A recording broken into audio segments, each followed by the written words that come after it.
আত্ম অহংকার করবেন না, সম্পদের অহংকার করবেন না, বিদ্যার অহংকার করবেন না, রূপ চেহারার অহংকার করবেন না। দেখেন না, খুব দামি গাড়ি যদি হয়, মোটরসাইকেল যখন চালায় তখন কেন জানি কেমন কেমন করে। দেখবেন খুব দামি 2-5 কোটি টাকার গাড়ি থেকে যখন নামছে ভদ্রলোক, তখন দেখবেন কি মোসাম নিয়ে নামছে। এর নাম অহংকার। খুব সাবধান। জি কেমন আছেন?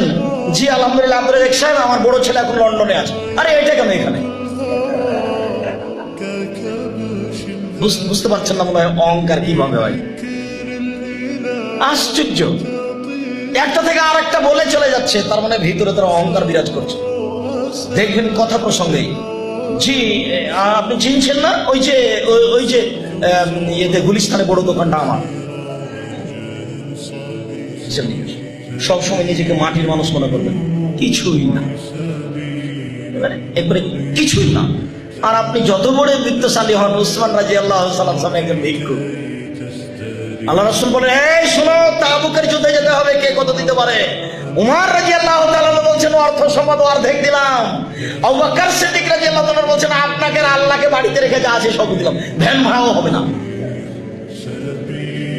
কিন্তু কথার দাম আছে, এইটা ডিঙ্গি আর কিয়ামত পর্যন্ত কই যেতে পারবে না। উসমান রাদিয়াল্লাহু তাআলা আনহু বলেন, আল্লাহর নবী, যত মানুষ যুদ্ধে যাবে তার অর্ধেকের যাতায়াত খরচ, খাওয়া খরচ আমি দিব। সেদিন মানুষ সংখ্যা ছিল 30,000। 15,000 মানুষকে তিনি যানবাহন উট দিবেন, 15,000 মানুষের 3 মাস খাওয়া খরচ দিবেন। তার নাম ধনী। দেশের সরকারকে বললে রাজি হবে না, তার নাম ধনী। টাকা ইনকাম করতে শিখেন, ব্যবসা বাণিজ্য করেন, তাহাজ্জুদ পড়ে বেড়ান, দিন রাত ভাবেন টাকা টাকা ইনকাম করতে হবে, বড় বড় প্রতিষ্ঠান করতে হবে। টাকাটা ওইখানে খরচ করেছেন কেন? ওই যে যেখানে টাকা লাগে অনেক কিছু করতে, খবরদার ওখানে টাকা খরচ করবেন না, যেহেতু টাকা বিচারের মাঠে বুঝাতে হবে। টাকা ইনকাম করেন। আর উসমান রাদিয়াল্লাহু তাআলার মতো 2 হাত দিয়ে বিলিয়ে দেশের কওমি, খারিজি, বেসরকারি সঠিক আকীদার প্রতিষ্ঠানগুলোকে একদিনে দাঁড় করিয়ে দেন।